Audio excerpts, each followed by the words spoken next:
Boa tarde a todos, a todas. Eu só estou aguardando o nosso vice-reitor, o professor Rogério Molinari, que está chegando, e a nossa procuradora-chefe da Procuradoria Federal na Universidade, a Maria Albertina, já vem chegando também. Estamos recebendo hoje vocês aqui na Sala dos Conselhos da Universidade, também contando com a presença da nossa pró-reitora de Planejamento, Orçamento e Finanças, professora Lúcia Montaini, que é a unidade que administra todas as relações da universidade com a sociedade. Todos os convênios, contratos, todos os instrumentos legais são controlados por essa importante unidade, que é a Pró-Reitoria de Planejamento, Orçamento e Finanças. Temos aqui alguns pesquisadores que foram também citados e listados nas matérias, né, que são alvo desta nossa coletiva de imprensa. Então, mais alguns minutos nós vamos abrir a coletiva. Eu pediria só mais 5 minutinhos de paciência de vocês, porque aí vamos estar com a mesa completa. O professor Carlos Rocha vai fazer a abertura.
Por interesse da administração da Universidade Federal do Paraná, convocamos então esta coletiva de imprensa com a presença de todos e o professor, a partir de agora o professor Zac, né, toma a palavra para os demais esclarecimentos e futuras perguntas depois de vocês. Okay? Bem, boa tarde a todos novamente. Quero dar as boas-vindas à nossa universidade, aos órgãos de imprensa da capital de Curitiba, do nosso estado. Temos hoje a presença aqui do nosso vice-reitor, professor Rogério Molinari, da nossa pró-reitora de Planejamento, a professora Lúcia Montaini, da nossa procuradora-chefe da Procuradoria Federal na Universidade Federal do Paraná, Maria Albertina. Temos aqui também o diretor do setor de tecnologia, professor Horácio Tertuliano, o professor que acaba de chegar, professor diretor do setor de Ciências da Terra, professor Donizete. Temos 3 pesquisadores que estão representando aqui exatamente os 3 grandes núcleos, né, que fazem essas pesquisas, os temas ligados à Copel, os temas ligados à Petrobras, os temas ligados ao DENIT, na relação com a nossa universidade. E hoje queremos abrir essa entrevista coletiva registrando a nossa alegria e satisfação pela indicação do professor titular da nossa universidade, Luiz Edson Fachin, para ocupar uma cadeira no Supremo Tribunal, o que para a nossa universidade seria uma grande honra e uma posição que 102 anos depois um paranaense vai fazer parte da mais alta corte do nosso país. Então estamos felizes por essa oportunidade, por essa ocasião e já registrando que isso é mais um dos depoimentos que fala a favor da universidade como um grande núcleo de competências, como um dos grandes centros de formação de pessoas, dos grandes núcleos da intelectualidade paranaense e também uma das reservas morais que temos em nosso país.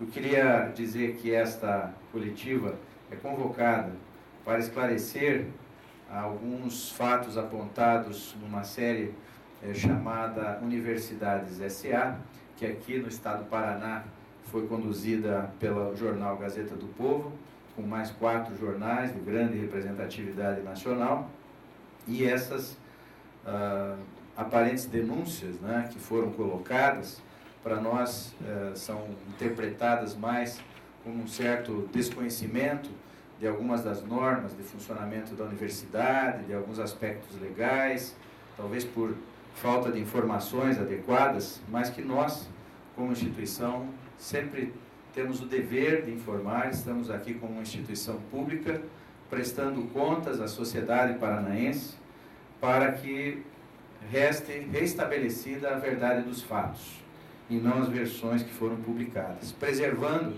a imagem pública da Universidade Federal do Paraná, centenária, tradicional, respeitada em todo o nosso estado, com uma trajetória que orgulha o povo do nosso Paraná, resguardar também as nossas fundações de apoio, tanto a FUPAR quanto a FUPEF, porque neste momento parecem também haver restrições ao funcionamento de fundações de apoio, e, sobretudo, a nossa comunidade de pesquisadores, que infelizmente sofreu um linchamento moral nesse processo. E ontem tivemos uma reunião com a grande parte desses pesquisadores e foi lamentável ver pessoas com mais de 30 anos de excelentes serviços prestados à nossa universidade e ao povo do Paraná em prantos, vendo a sua imagem pública sendo destruída. Nós estávamos aguardando a completa divulgação dos fatos, porque sabíamos que era uma série de reportagens e de matérias que não se restringiria apenas ao que foi publicado no domingo, dia 12. Então, estávamos acompanhando a publicação dessas matérias e procurando levantar informações adicionais, ouvindo a nossa comunidade, os nossos pesquisadores, os coordenadores de projetos, levantando informações junto à nossa fundação de apoio, as 2 fundações de apoio, ouvindo a nossa área jurídica, ouvindo a nossa pró-reitoria de planejamento, fazendo uma análise muito criteriosa de tudo que foi apresentado. Nós não poderíamos ser levianos de uma primeira reação, já fazermos uma manifestação. Nós estávamos aguardando, sabíamos que era uma série de reportagens, vimos inclusive o vídeo que explica esse esforço de jornalismo investigativo realizado por esses veículos, e estávamos aguardando, né, o desdobramento. Por isso é que nós não é que preferimos o silêncio, como está escrito na nota de ontem, nós fomos eloquentes. Nós dissemos que estávamos aguardando mais informações para daí podermos fazer uma manifestação abrangente, forte, vigorosa, em esclarecimento à população do nosso estado. Então, chegou o dia. Hoje nós estamos aqui exatamente para isso. Vou fazer uma apresentação, depois ficamos todos nós aqui à disposição para qualquer pergunta, qualquer esclarecimento adicional, como aliás sempre estivemos. Se tem uma coisa que eu me orgulho muito é da maneira republicana com que essa universidade vem sendo construída já há 6 anos, em que eu e o professor Rogério Molinari estamos frente à reitoria. E todo e qualquer indício de irregularidade é sempre apurado, é sempre alvo de processos disciplinares quando necessário, e sempre de responsabilização. Por isso estamos absolutamente tranquilos. Eu queria, como primeiro ponto, então, deixar claro que estamos aqui como agentes públicos, como gestores da coisa pública, e por isso temos o dever da informação e da transparência de todos os dados e fatos da nossa universidade.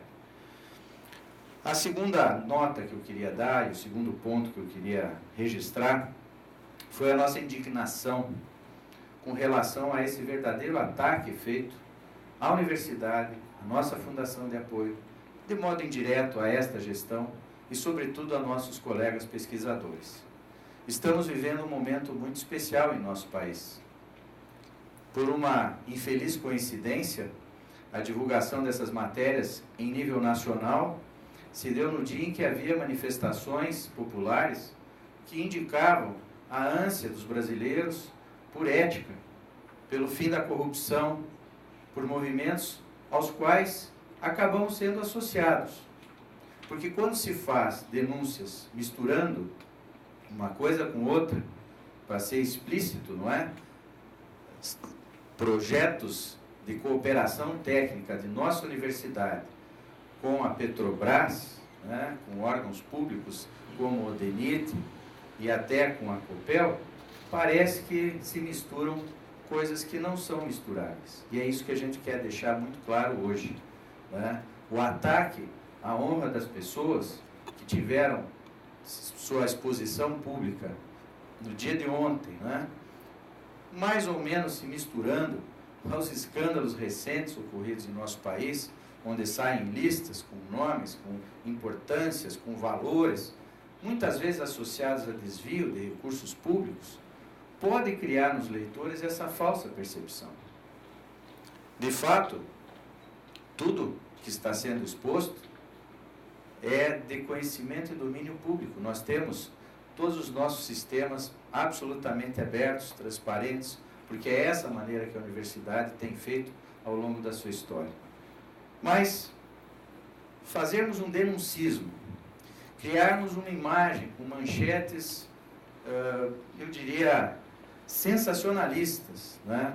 E muitas vezes, quando se lê o texto, ele não reflete o que está na manchete, mas a manchete é que fica para o leitor, a manchete é que denigre o nome da nossa universidade, das nossas fundações, cria uma ideia de que isso possa estar fazendo um enriquecimento ilícito de professores que se dedicaram e trabalharam arduamente em diversos projetos, é que nos incomoda muito, nos revolta. E nós estamos aqui hoje para colocar tudo isso em absoluta transparência, para que não reste e não paire dúvida sobre a imagem da universidade, das fundações ou da nossa comunidade de pesquisadores. Muitas das exposições se tornaram nacionais. Nós fomos manchete no Globo de domingo, em que, infelizmente, o nome da Universidade Federal do Paraná fazia parte dessa manchete, com uma conotação extremamente negativa, que nós não merecemos pela nossa trajetória. E quando se olham os fatos, né, inclusive os argumentos apresentados, eles não apontam nenhum crime, nenhuma ilegalidade, nenhum desvio. Nós ficamos esperando porque estávamos sempre, será que nós estamos com alguma coisa mal feita, alguma coisa que não está adequada e não conseguimos enxergar. O terceiro ponto que eu queria ressaltar é que eu acho que o pano de fundo que está nessa matéria é uma grande discussão nacional que existe entre o relacionamento das universidades com a sociedade. Isso é uma questão polêmica, uma questão que de fato há várias opiniões, há várias concepções de como deva se dar esse relacionamento universidade e sociedade. Nesta universidade, a maior do estado do Paraná, uma das maiores federais do nosso país, nós fazemos isso porque entendemos que a universidade deve resolver problemas concretos do povo que nos financia. Nós entendemos que devemos interagir com todos os segmentos da sociedade, dos mais desvalidos e necessitados até o setor produtivo. Que nós estamos aqui como uma grande reserva técnica do nosso país, que já contribuiu em décadas passadas, desde a concepção da COPEL, da Sanepar, do cálculo de Itaipu, de todas as grandes obras e conquistas do povo paranaense, E fazemos hoje. Quando estávamos, ano passado, o professor Veiga aqui presente, estávamos discutindo a questão do mar territorial e a demarcação desse mar territorial sendo contestada, um estudo feito gratuitamente pela Universidade Federal do Paraná, quando fizemos a avaliação do projeto técnico de construção da Arena dos Paranaenses, um projeto também feito absolutamente sem custo para ninguém pela nossa universidade, dentre tantos outros que eu poderia citar. Então, esta universidade, em especial em nossa administração, e respaldado por este conselho, o COPLAD e o Conselho Universitário, entende que a universidade deve sim fazer interações com a sociedade. E deve sim utilizar suas fundações de apoio, porque há também um ranço de resistência à fundação de apoio, entendendo que ela é uma privatização ou uma forma de desvio de recurso público, com falta de transparência. E o arcabouço legal evoluiu muito nos últimos anos, inclusive com participação da nossa pró-reitora, a professora Lúcia, que é uma referência nacional na discussão da relação universidades-fundações de apoio, e hoje nós temos cada vez mais instrumentos que viabilizam essa participação. Aonde está o maior parque tecnológico do país? Está dentro das universidades federais e também de algumas estaduais. São essas grandes universidades públicas que têm competência instalada para pensar da física nuclear aos problemas de conservação de água. Nós temos essa capacidade instalada.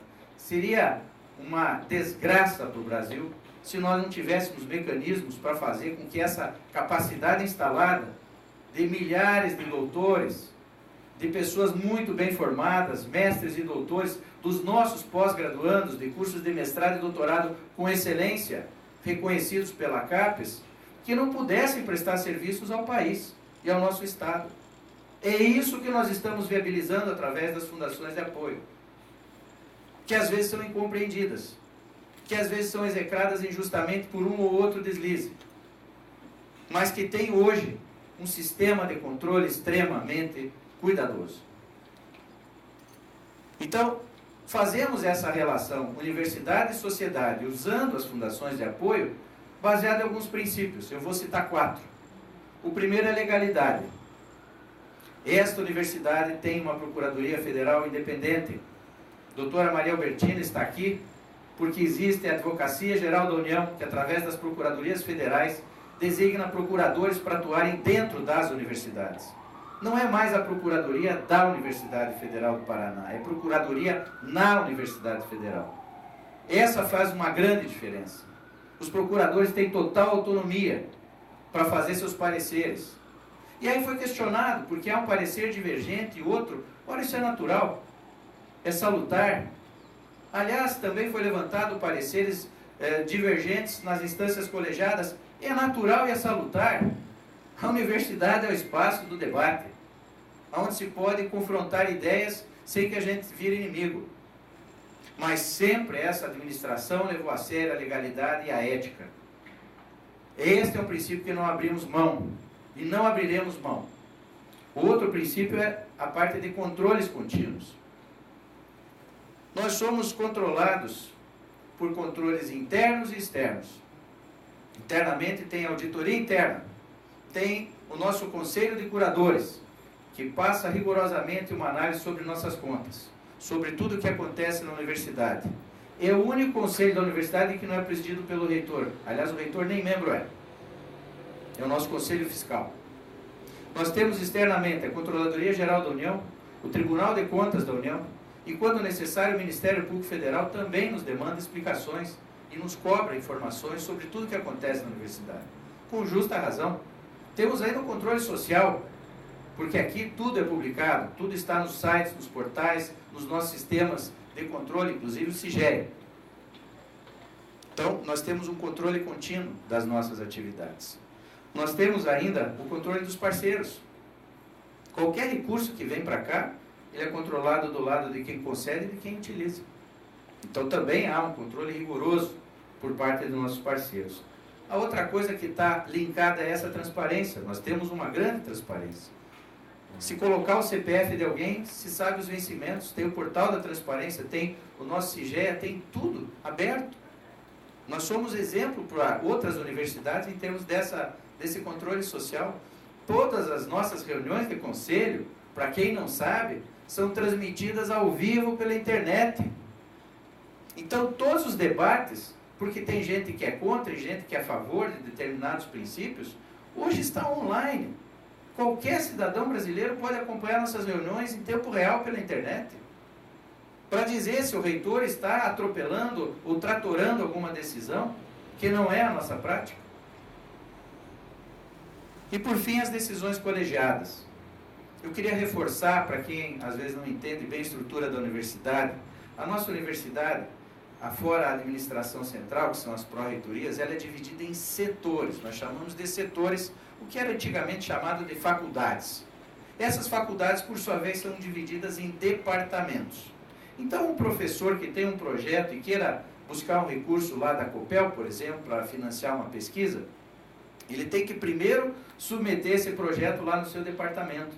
Uma instância colegiada, em geral são 20, 30, 40 pessoas que vão examinar se aquela relação está boa, se ela é adequada do ponto de vista acadêmico e institucional. Se isso for aprovado no departamento, sobe para o conselho setorial, o conselho da faculdade. Mais 20, 30 pessoas de várias áreas, com vários tipos de concepção da universidade, que vão fazer um segundo filtro desse projeto. Mais além, ele vem para os conselhos superiores depois de passar no crivo da pró-reitoria. A pró-reitoria de planejamento já faz uma análise do documento para ver se ele está dentro das normas, se satisfaz os preceitos legais. Aí sim ele vem para um conselho que é composto por 40, 50 pessoas e que vai entrar nos detalhes. Tem gente externa, tem estudante, tem técnico administrativo, tem uma grande representação, e é esse conselho que debate as grandes questões. Quem decide é o conselho. Então, essa discussão em instâncias colegiadas garante para nós uma grande isenção e um grande foco institucional. Eu vou prestar 7 esclarecimentos com base nos temas que foram levantados. Para nós, essa é a verdade dos fatos. Diferente das manchetes que foram apresentadas, eu não vou fazer referência às manchetes, mas eu vou falar sobre cada um dos temas. Quando se fala, que nós podemos fazer as coisas através de licitação pública, e que a universidade foi usada para burlar licitações públicas, eu quero deixar claro que nós conhecemos bem o direito administrativo. E nós sabemos que existem vários mecanismos de relação entre entes públicos e privados. Quando o setor público contrata, ele pode fazer por licitação, mas ele também pode fazer por convênio. Aliás, me estranha muito, porque as respostas que nós vimos, tivemos acesso, as respostas passadas pelo DENIT, esclareceram com perfeição esse tema. Não há que se pensar que houve uma fuga do mecanismo. É porque há uma diferença, que eu acho que talvez não foi percebida, e que é importante a sociedade saber, entre o que é uma prestação de serviços e o que é um termo de cooperação técnica. Quando eu contrato alguém para me prestar um serviço, essa pessoa entrega o serviço e acabou a relação. Eu pago por aquilo, estou satisfeito. Quando se fazem termos de cooperação técnica, pressupõe um esforço conjugado, pressupõe uma criação de novas tecnologias, desenvolvimento de novas metodologias, produtos acadêmicos irrefutáveis, como essa amostra que nós colocamos aqui para vocês terem acesso depois se quiserem, onde há dissertações de mestrado, teses de doutorado, relatórios de pesquisa, artigos publicados, livros publicados, novas tecnologias e metodologias que são disponibilizadas para a sociedade, um desenvolvimento, inclusive, de equipes no parceiro, não é? Muitas vezes nossos professores levam a esses parceiros novas tecnologias, eles também têm equipes técnicas que muitas vezes aportam conhecimento nos projetos, por isso é uma cooperação técnica. E quando se fala na questão de fazermos isso através de convênio, é plenamente legal, gente. É plenamente legal, é previsto em lei. Não há nada que diga que tem que ser uma licitação. O questionamento se faz porque talvez esteja no momento de se fazer muitos questionamentos do funcionamento da nossa máquina pública. Mas aqui na Federal do Paraná nós estamos absolutamente tranquilos. E se alguém tem que responder por essa forma de contratação, são aqueles que fazem as parcerias conosco. A resposta que eu li do DENIT é plenamente satisfatória. Ali eles mencionam que, inclusive, eles fazem com inúmeras universidades no Brasil, até citam várias, não apenas com a nossa universidade. E que também fazem licitações para determinados tipos de serviços. Mas não se trata dessa cooperação técnica que nós fazemos. Uma outra coisa que é preciso destacar é que quando se misturou aí Petrobras e Copel, é diferente do DENIT. Petrobras e a Copel, depois vocês podem até entrevistar os pesquisadores, tem verbas específicas de seu orçamento que, por lei, tem que aplicar em pesquisa e desenvolvimento. É só essa a finalidade, não pode aplicar em outra coisa. Então, quem conhece pouco esse ambiente vai perceber que isso é feito através de editais, são os chamamentos que se fazem às universidades.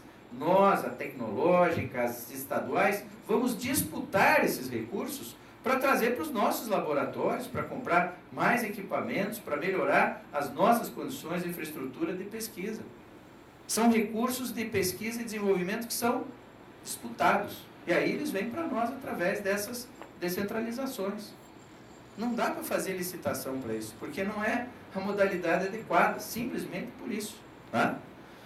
E esses convênios, se usou a expressão aditivos milionários, não é? Isso choca, porque parece que a gente faz um convênio pequenininho, passa ele por baixo da cerca e depois faz um grandão. Não é isso. É só olhar para o direito e saber, apesar da opinião, eu li a opinião contrária de uma advogada citada, que deveria haver limites para aditivos em convênios. Pois bem, a doutora Albertina pode depois confirmar que em convênios é permitido, desde que não se mude o objeto, fazer aditivos, porque existe até um dinamismo naquela relação. Muitas vezes o projeto inicial tinha um escopo e um desenho, e durante a sua realização surgem outras tarefas adicionais naquele objeto central. E aí, pode-se aditivar? Sim. Há uma discussão que já foi até posta, e estamos fazendo ela mais aprofundada, porque a Advocacia Geral da União teria uma normativa, uma cartilha, uma instrução normativa, onde dizia que deveria se assemelhar aos convênios, aos contratos, perdão, com um limite de 25%. Mas isso nem é ponto pacífico. O que a lei diz é que pode. E a lei que permite, entende que, quando se faz um convênio, vão surgindo fatos supervenientes. Né? Então, muitas vezes o convênio é aditivado, e às vezes aditivado em grande escala, sem que isso queira representar qualquer tipo de burla, qualquer tipo de desvio. O terceiro item foram as bolsas pagas. Né? Um questionamento duro em relação a essas bolsas milionárias que os nossos pesquisadores estariam recebendo. Eu ontem recebi uma pesquisadora que estava destroçada, porque o nome dela apareceu com uma soma de R$36 mil que ela teria recebido em 5 anos de trabalho. Não é o caso nem de se fazer uma conta dividido por 60, para ver quanto dá por mês, mas essa professora recebeu bolsas de R$1.500 em 12 parcelas, em 2 projetos. Esse foi o ganho milionário dessa professora, que teve seu nome exposto, estava extremamente envergonhada, embaraçada com a situação e em prantos, porque ela tem um nome construído por muitas décadas aqui dentro. E ela me dizia, como eu vou encarar minha família? Como eu vou encarar meus amigos quando eu leio meu nome numa lista com uma importância associada, como se fosse, talvez, para o cidadão comum, o professor receber R$300 mil, R$200 mil, pareça, de fato, algo associado a um escândalo. Mas quando se para e se olha os projetos em que há controle interno e freios e limites impostos pela lei, né? Nós temos como teto o teto constitucional. Hoje, R$33.763 por mês. Isto é o limite que qualquer servidor público pode receber. Há um limite de horas, inclusive, para a participação dos nossos docentes em projetos, horas semanais e horas anuais, para que ele continue fazendo ensino, pesquisa, extensão, e não vá só fazer complementação salarial. Mas por que esses professores são escolhidos? Será que se questionou em algum momento por que esses professores são os escolhidos? Porque eles são a nossa excelência nas áreas de competência demandadas pelos parceiros. Todos têm um currículo que orgulha a universidade. Todos têm. E por que o DENIT, em especial, começou a trazer mais um projeto e mais outro? Porque nós demos resposta. Porque nós tivemos competência. Porque o trabalho feito pela Universidade Federal do Paraná resultou em avanço nas obras de infraestrutura do nosso país. Trouxe subprodutos que estão aqui, projetos de educação ambiental, são projetos multidisciplinares, as equipes foram aumentando ao longo do tempo, não é mais apenas o foco da engenharia, tem inúmeras áreas de competência que foram se somando e fazem parte desse grande conjunto de pessoas. Inclusive os professores em dedicação exclusiva podem receber, nós temos resoluções internas que dão os limites para esses recebimentos. A lei faculta que o professor, mesmo recebendo um adicional de dedicação exclusiva, dedique algumas horas e alguma parte do seu tempo a fazer atividades da sua área de competência. E isso é controlado na universidade pelo departamento, pelo setor, que são as unidades onde o professor está. Ele assina um termo de compromisso de que ele vai respeitar os limites impostos em lei, e ele será responsabilizado caso extrapole esses limites. E isso tudo com essa transparência que eu mencionei. Falei o quarto item sobre questionamentos e visões divergentes. Meus caros, quem conhece a Universidade Federal do Paraná sabe que aqui não há um único pensamento, um pensamento hegemônico. Nós temos a casa da diversidade é aqui. O lugar de pensar diferente é aqui. O lugar de construir-se teses e visões de mundo é aqui. E nós acolhemos todas com muita tranquilidade. Nós somos um lugar de debates, de confronto de ideias. Se tem gente que acha que a universidade deve se relacionar com a sociedade, tem gente que acha que não deve. Se tem gente que acha que fundação é um mecanismo válido e necessário para viabilizar e acelerar essas relações, tem gente que abomina. Então é assim. E nós acolhemos todos. Existem conselheiros que votam contra quando são debatidos esses projetos. Natural é da democracia. Existem pareceres de procuradores em determinados momentos que também são contrários. Mas às vezes até tem pareceres que são, olha, neste momento, desse jeito que está o processo, não dá. Mas complete-se com mais isso e mais aquilo e mais aquilo. Eu quero deixar claro que a universidade só assina e celebra relações legais e autorizadas. Nós não contrariamos pareceres e nós não violentamos a vontade do nosso conselho. O que a reitoria assina é porque foi aprovado em todas as instâncias, tem um parecer da Procuradoria Federal que aprova aquilo que aconteça, e mesmo porque o parecer também é opinativo, o gestor tem a capacidade, eventualmente, até de decidir diferente e assumir os ônus disso, mas tudo aquilo que nós assinamos tem que ter o revestimento legal. Esta é uma preocupação que essa reitoria sempre teve e apoiado pela sua pró-reitoria, pela Procuradoria Federal, e sempre fazemos isso. Por fim, o ITTI não é uma empresa. É preciso deixar claro.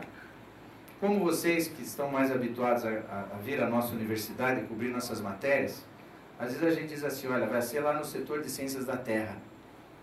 Muita gente nem sabe onde é o setor de ciências da terra. A nossa nomenclatura, para quem nos olha de fora, ela é complexa. Então, em muitos lugares da universidade, nós temos alguns núcleos de excelência que criam um nome, para tornar mais fácil para quem nos procura saber o que é que a gente faz. Quando se fala lá do Instituto de Tecnologia, Transporte e Infraestrutura, é para deixar claro o que é que aquela unidade faz. foi citado o GIA, foi citado o Biofix, tem dezenas de nomes de laboratórios e núcleos de excelência que usam um nome para tornar-se mais acessíveis à demanda, aquelas pessoas que vêm para cá. O que existe é o departamento de transportes, o que existe é o setor de tecnologia. O ITTI é uma marca que foi criada, é um nome que foi criado para facilitar a demanda chegar e saber, opa, eles aqui pesquisam sobre transporte, esses aqui pesquisam esses aspectos aí da área do conhecimento. Ele não é, de modo algum, uma empresa e uma privatização da universidade. Não tem CNPJ, como bem diz a professora Lúcia. Estou terminando, gente, mais 2 assuntos só. Prestação de serviços versus cooperação técnica. São completamente apartados, são coisas diferentes. Quando a gente faz essa cooperação técnica, como temos feito, com vários órgãos e agentes e tudo, né? E eu vi que foram questionados 20 e tantos instrumentos legais, ou perto disso. Nós temos mais de 700 registrados em nossa universidade.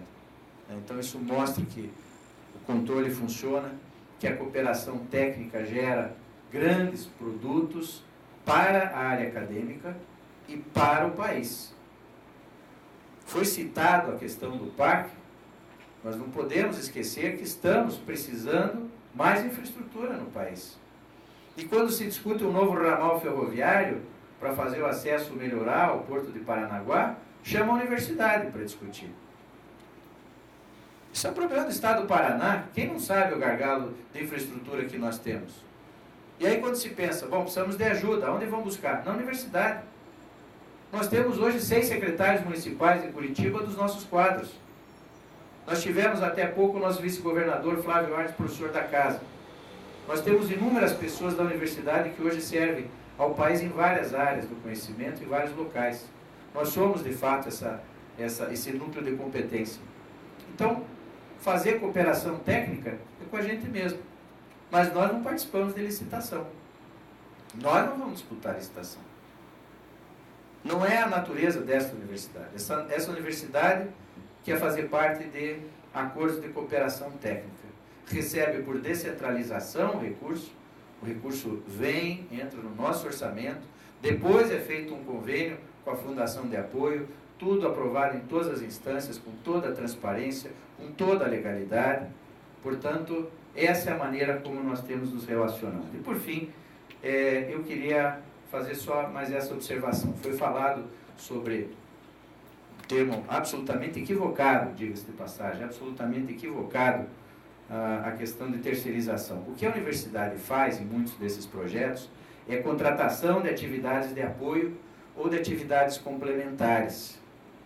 Por quê? Porque as atividades meio, muitas vezes, precisam ser contratadas para prestadores locais de serviço. Mas o núcleo do objeto, é assim que a lei se refere, o núcleo do objeto é sob responsabilidade da UFPR, da Universidade Federal do Paraná. É evidente que, como estamos atendendo o país inteiro, muitas vezes estamos lá numa região distante e precisa de uma estrutura local, seria até antieconômico fazer toda uma movimentação de equipamentos e tudo mais, ao invés de contratar localmente. É esse o processo que é questionado. Mas aí foram questionadas algumas das empresas que fizeram esse tipo foram contratadas para prestar serviços em projetos, como Ibepotec, foi claramente explicado, né, que esta organização que teve alguns problemas legais foi contratada antes de que fosse tornado público isso, mas isso parece não ter importado. A FATEC foi um questionamento, porque Santa Maria teve algumas dificuldades na sua fundação de apoio, também tem sido alvo de denúncias, mas neste projeto aqui da universidade foi para viabilizar a participação de professores de lá, de um corpo técnico que tinha uma especialidade nesta área. Foi falado, então, dessa eventual contratação. Isso é absolutamente legal, isso está dentro dos limites também. Por fim, eu queria encerrar dizendo que, diante de todos esses esclarecimentos prestados, a universidade vai formalizar aos 5 veículos que fizeram a divulgação dessas matérias um direito de resposta, isso até em consideração às pessoas que tiveram essa sua honra atingida. Vamos pedir também que se faça uma correção dos equívocos, né? Eu acho que, diante à luz desses fatos todos que estamos hoje expondo a todos vocês, nós vamos pedir que se façam as devidas correções. É impossível mantermos informações que denigrem a imagem da universidade, que não contribuem, né, para uma melhor gestão pública. Nós somos grandes defensores da ética, da moralidade e da legislação. Portanto, nós gostaríamos e vamos encaminhar formalmente esses 2 pedidos a esses veículos. E também queria já adiantar, nós estamos fazendo um encaminhamento ao Ministério da Educação. Falei com o secretário Luiz Cláudio, secretário executivo do MEC, hoje está isso até anunciado nos jornais, que ele estaria solicitando, ele já solicitou. Nós estaremos prestando esses mesmos esclarecimentos com toda a tranquilidade, sabendo que estamos no caminho correto, que nossa universidade não tem nada a esconder e que aqui é uma casa da ciência, do saber, da inclusão social, é um espaço de formação de uma nova geração que precisa saber que está num ambiente saudável, num ambiente ético, que continuamos a reserva moral do nosso Estado, que quando as manifestações de Curitiba se aglomeram sempre à frente do prédio histórico da Santos Andrade, o fazem porque enxergam nele o símbolo da cidade de Curitiba, o farol da nossa comunidade, o Palácio da Luz, como Romário Martins o chamou, que ele continue iluminando a sociedade paranaense e levando sempre a todos o saber. Eu queria pedir a todos que deem um grande destaque para o movimento de interiorização que essa universidade está fazendo. Dias atrás, anunciamos um curso de medicina em Toledo. Fizemos um novo campus em Jandaia do Sul com 5 cursos. Fizemos um grande aumento do nosso campus de Palotina, que de um curso que teve durante 15 anos, hoje tem 10 cursos, tem 8 de graduação e 2 de mestrado. Estamos abrindo em Pontal do Paraná agora 5 cursos, tínhamos 2, estamos agora com 5 cursos. Lembrem das coisas positivas que essa universidade faz e nem sempre tem a divulgação que a gente merece. Então eu queria agradecer a presença de todos vocês, dizer que independente de tudo que falamos, estamos sempre prontos a fazer ainda eventuais esclarecimentos e sempre com o olhar de que estamos administrando uma universidade pública, que tem que ter como princípios essa ética e a moralidade. Muito obrigado a todos e fico à disposição com toda a nossa equipe, os pesquisadores, para qualquer indagação adicional que os senhores desejem fazer. Depois vamos fazer a gravação com os veículos e também temos aqui pesquisadores que podem adensar ou avançar ainda mais no que nós já colocamos. Muito obrigado. O senhor Rocha está aí? O senhor Rocha, vem nos ajudar se alguém quiser fazer alguma pergunta ou alguma informação.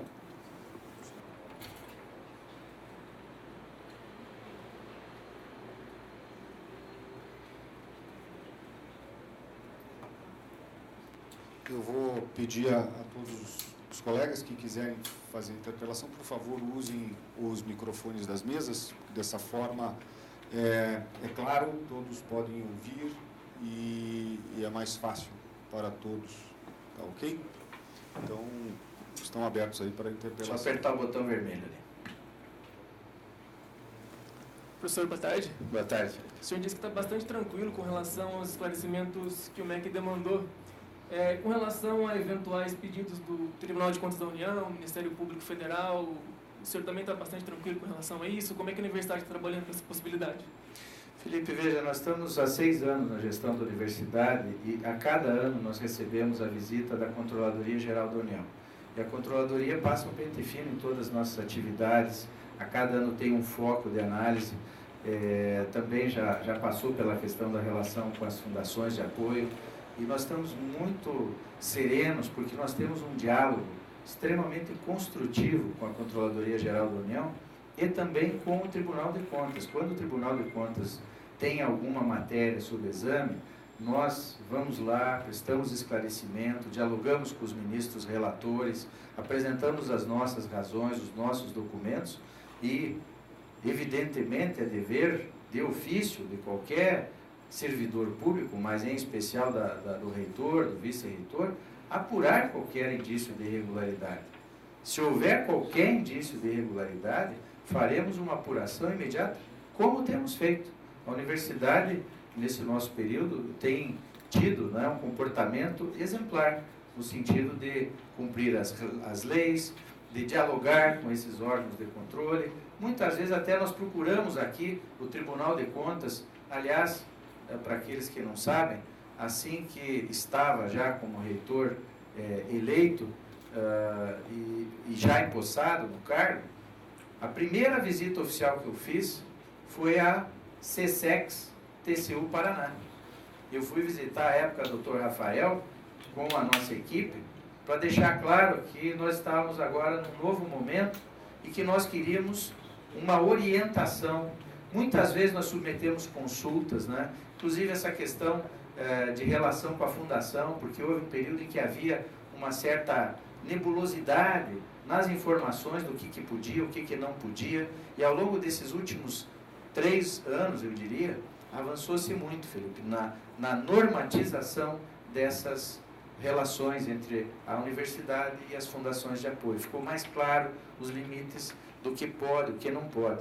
E nós temos procurado observar rigorosamente isso. Nós estamos sempre à disposição para prestar qualquer esclarecimento. Ali no portal de gestão de acordos não está muito claro quanto o limite de horas que cada professor trabalhou em determinado projeto. O senhor não tem que eventualmente ter extrapolado esse limite de horas em alguns casos? Veja, Felipe, o próprio pesquisador assina um termo de responsabilidade. Quando a gente vai participar de um projeto, um dos elementos que faz parte desse projeto é uma folha onde se colocam as horas que serão alocadas no projeto, o valor da bolsa que será recebido. Isso faz parte digamos, da materialização da relação, né? Isso é assinado de próprio punho pelo pesquisador, é endossado pelo chefe do departamento, que deve também fazer esse controle, a direção setorial, que também somos todos corresponsáveis, né? E há essa questão depois da verificação. E só lembrando uma coisa também, Felipe, importante, né? Muitas vezes um plano de trabalho é só um plano de trabalho. Ele nem sempre é a realidade do que acontece. Exemplo, tinha um plano de trabalho onde havia um determinado pesquisador que foi autorizado a trabalhar 20 horas naquele projeto. E aí acabou não sendo necessária a participação dele no total de atividades que anteriormente havia sido previsto. Ele só participou em 9 horas. Então, no relatório vai aparecer essa mudança, entende? Então, o que vocês encontram no CIGEA é o projeto, é o plano de trabalho. Muitas vezes esse plano se frustra para baixo, ele não pode ser acrescido. O que pode ser feito é que às vezes alguma atividade não seja realizada e aí aquele valor nem será pago. Depois no relatório isso constará. Professor, nos últimos 3 dias a gente tem recebido muitas manifestações de ex-alunos e de professores que informam ter sofrido pressão dentro do setor de tecnologia para aprovar esses projetos, para não emitir pareceres contrários. Isso é de conhecimento da reitoria? Como é que o senhor encara isso? Não, nós temos uma discussão sempre muito democrática, né? Eu gostaria que, então, materializasse essas denúncias, porque nós trabalhamos em cima do concreto. No fato da aprovação, o que nós temos muito claro é que houve um período em que a direção daquela unidade não era favorável, mas era o dirigente que não era favorável. Só que, mesmo eu como reitor, muitas vezes também sou voto vencido no conselho. Eu acho que um bom democrata sabe ser vencedor ou ser vencido na discussão, né? Então, de fato, naquela unidade pode ter havido algum tensionamento, mas eu gostaria então que houvesse a materialização. Se há uma denúncia, que seja formalizada, nós vamos apurar. Mais alguém? Tem mais alguma pergunta? Sim. Para finalizar aqui... Pois não, desculpe. Pelo que eu depreendo da fala do senhor, então, não vai haver nenhum procedimento instaurado pela universidade para apurar algum fato? Nós não recebemos, nem nas suas reportagens, nenhuma ilegalidade. Se houvesse algum indício de ilegalidade, com certeza estaríamos apurando imediatamente. Nós fizemos uma leitura atenta Felipe, de todas as matérias escritas e publicadas nos jornais, em especial na Gazeta do Povo. Não constatamos nenhuma ilegalidade. Por isso, não estamos abrindo nenhum procedimento com base nas reportagens. A universidade está sempre atenta. Se for necessário receber alguma outra denúncia, houver algum indício, evidentemente, nós estamos sempre prontos a fazer esse ajuste. Mas, consultando a doutora Albertina, a professora Lúcia e os demais colegas, inclusive coordenadores, é o que eu lhe digo. Nós fomos ponto a ponto do que estava colocado, ponto a ponto do que foi questionado. Um esclarecimento, inclusive, o senhor já fez ontem com relação àquele Durval, que é de uma empresa e foi equivocadamente colocado lá no site.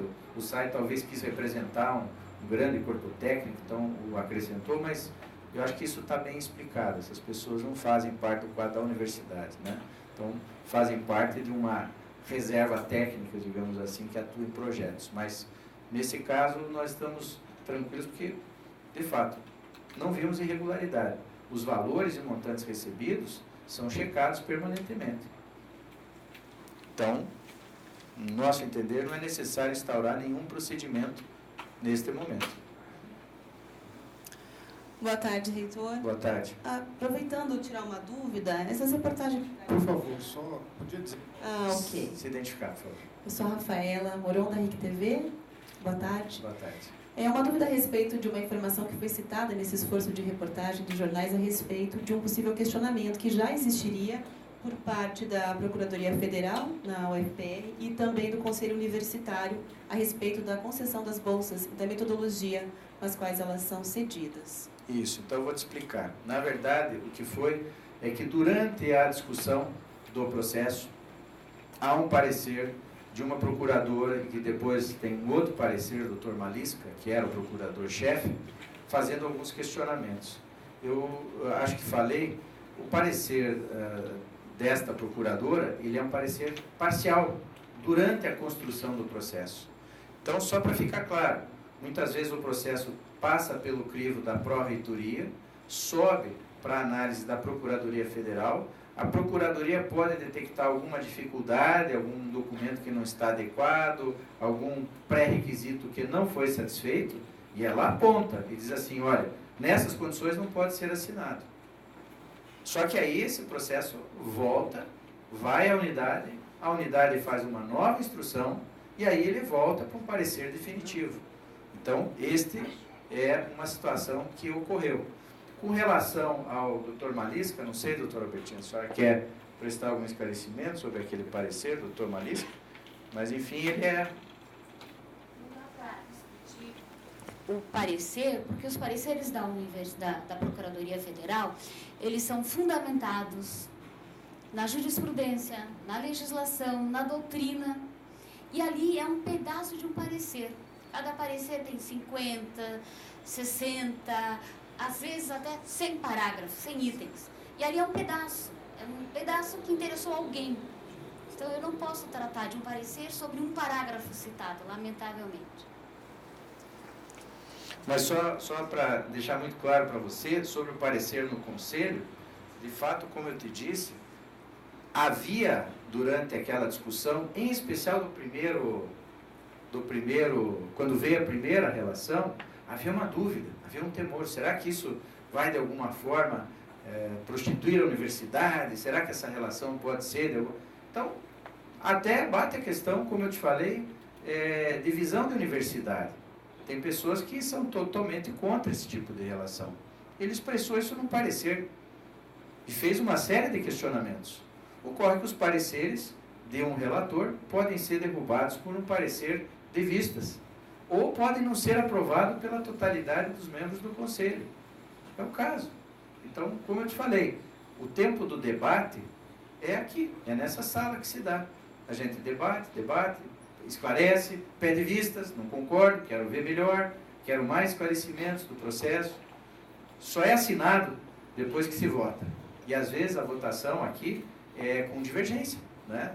São placares que por 20 a 5, por 30 a por 16 a 17, quer dizer, A importância é a seguinte: o Conselho não é universitário, o Conselho de Planejamento e Administração. O Conselho votou, está aprovado. A relação foi aprovada pelo Conselho. Mesmo com votos divergentes, mesmo com pessoas que não aprovam, né? Só esclarecendo, professor, todos os termos de cooperação técnica só são aprovados pelo Conselho após serem devidamente respondidos, após os questionamentos da Procuradoria serem respondidos. Perfeito. E todos esses convênios têm plano de trabalho com divisão das bolsas, o que vai para a bolsa, o que vai para equipamento, o que vai para pesquisa. É isso? E todos eles têm relatórios que também são aprovados pelo Conselho de Curadores. Aí os relatórios passam pela auditoria interna e também, subsequentemente, pelo Conselho de Curadores. Mas a direção setorial também, alerta o professor Rogério, é quem aprova. Porque quem de fato acompanha o dia a dia de um projeto, não é, Felipe? Quem acompanha o dia a dia de um projeto é a unidade proponente, né? Então, o setor tecnologia lá está sabendo o que está acontecendo ali no desenrolar. O senhor Donizete, diretor da Ciência da Terra, sabe o que está acontecendo lá. A professora Ana Paula, da Sociedade Aplicada. Cada setor faz o acompanhamento. Ele aprova essa prestação de contas. Ele diz, de fato, isso aconteceu, atesta. E depois ele segue as tramitações internas regulares. Pois não. Dali, Aurélio.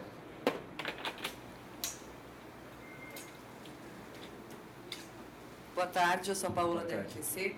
Reitor, só para ficar claro, as informações, o que foi notícia,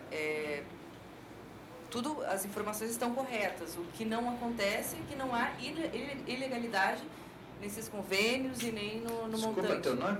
Paola. Paola. Só para ficar claro, o que foi noticiado? Esses contratos, eles existiram, só que a universidade está falando que não há nenhuma ilegalidade nisso, é isso?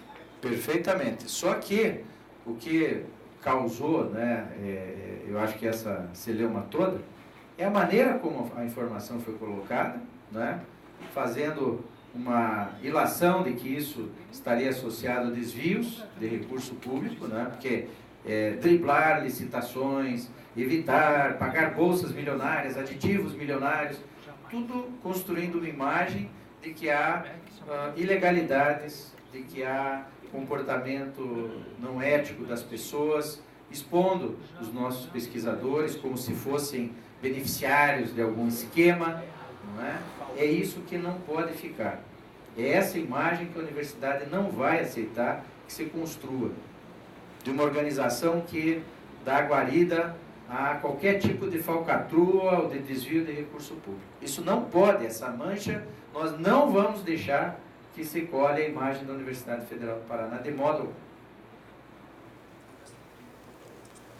E, professor, um projeto que é de coordenação de um determinado professor, com 15 bolsistas, por exemplo, o valor total do projeto entra no nome do professor ou a gente vai ter o nome de cada bolsista? Não, isso tudo está bem, acho que o Felipe fez um bom trabalho de coleta de informações, porque está tudo nos nossos sites, nos nossos portais de transparência, está tudo nominalmente lá, cada um, o valor atribuído a cada pesquisador da universidade está lá, os estagiários, bolsistas, está tudo bastante discriminado, né? Então, vamos fazer a gravação para aqueles que queiram, e depois a gente também tem aí os pesquisadores que podem atender individualmente cada vez. Obrigado.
admirável é que a universidade foi exposta a nossas fundações colocadas em nível de questionamento e os professores absolutamente fechados. Né? Houve uma execração porque são quantias milionárias.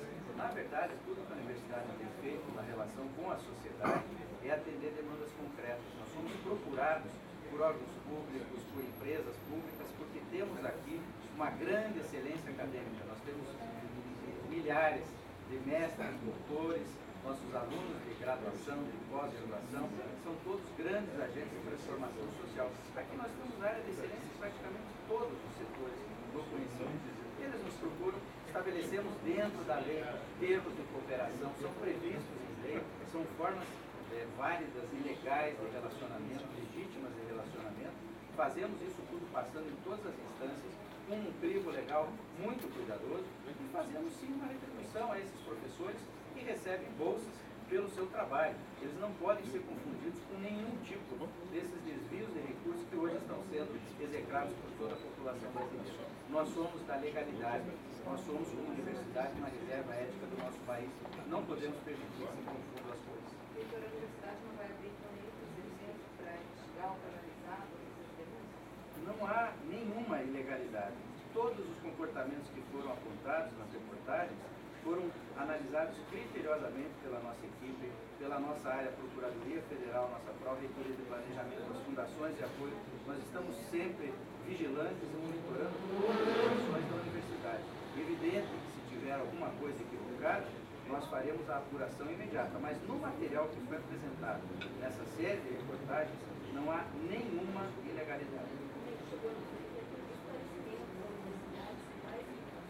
De modo adequado, o Ministério se manifestou, creio que todos leram a declaração do secretário Luiz Cláudio, dizendo que a princípio ele também não vê nada de errado, mas que ele, por ser de ofício, vai solicitar. Nós estaremos encaminhando todo esse material com as nossas devidas explicações e estamos sempre à disposição. A Controladoria Geral da União sempre nos acompanha, faz um trabalho até de orientação para nós, de monitoramento constante das nossas ações e, eventualmente, quando necessário, vamos ao Tribunal de Contas da União também esclarecer as coisas. Isso responde às questões de que licitações foram feitas, convênios foram feitos sem licitação? Mas é uma maneira de se fazer, prevista em lei. Existem várias formas de contratação do serviço público. Uma delas é a licitação, a outra são os termos de cooperação, está na lei. Então, por isso, nós não entendemos qual é a criminalização que se faz de não exercer a licitação.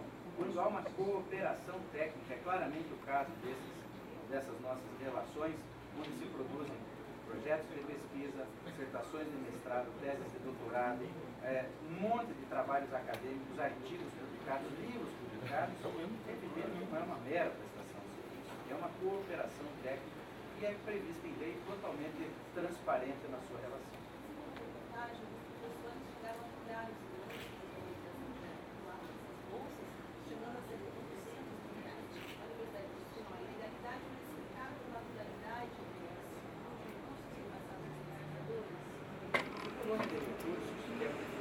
Está dentro de todos os padrões e parâmetros da legalidade. Eles não são dados, são reflexo de muito trabalho, de muita dedicação, de muitas horas de participação nos projetos. O resultado social desses projetos é valiosíssimo para o nosso país. Então, nós não entendemos como nada que seja antiético, que seja ilegal, são retribuições adequadas, eu diria até muito módicas em relação ao valor de mercado desse tipo de trabalho tecnológico. Porque aqui nós fazemos ações de alta complexidade. Então, nós entendemos que está adequado, está dentro dos padrões limitados da própria universidade. Nosso teto é o vencimento do funcionalismo público e há um limite de horas para cada professor se dedicar aos projetos. Ok, obrigado. Aqui temos pesquisadores, pessoal que trabalha com Petrobras, eu, Denise e Copel, que é serviço do senhor, e eles têm material também, agora se quiser, fizemos a nossa parte, já fez o esclarecimento, você estava perguntando se a gente ia fazer, primeiro mesmo, né, você sair e falar, para ver se tivesse alguma notícia que fosse mais agressiva, a gente ia, óbvio,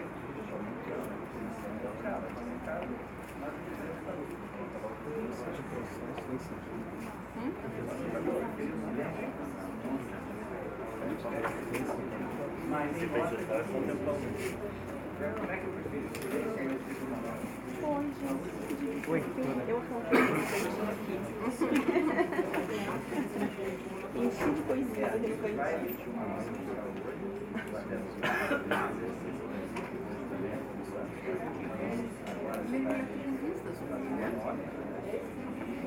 É natural que a gente assim, se apresentando, a gente não sabe mesmo do mapa inteiro, vai se questionando o valor das bolsas, vão procurar tem aqui a contratação de empresas mais ou menos. Obviamente, tem um trabalho de apuração. Então o principal era o não, era exatamente tinha quase eu me lembro vagamente.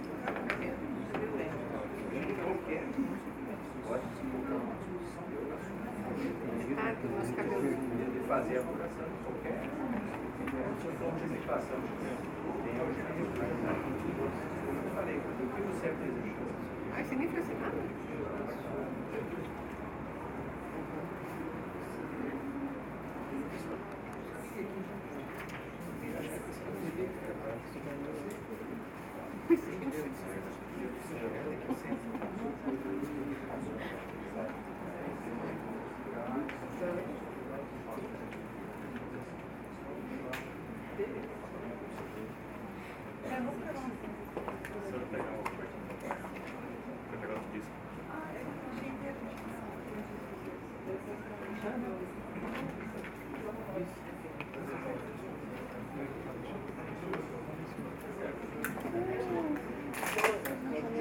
Mas foi bom, né?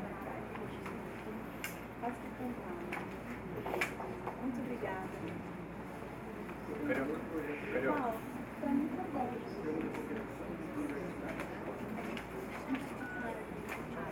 Vou deixar.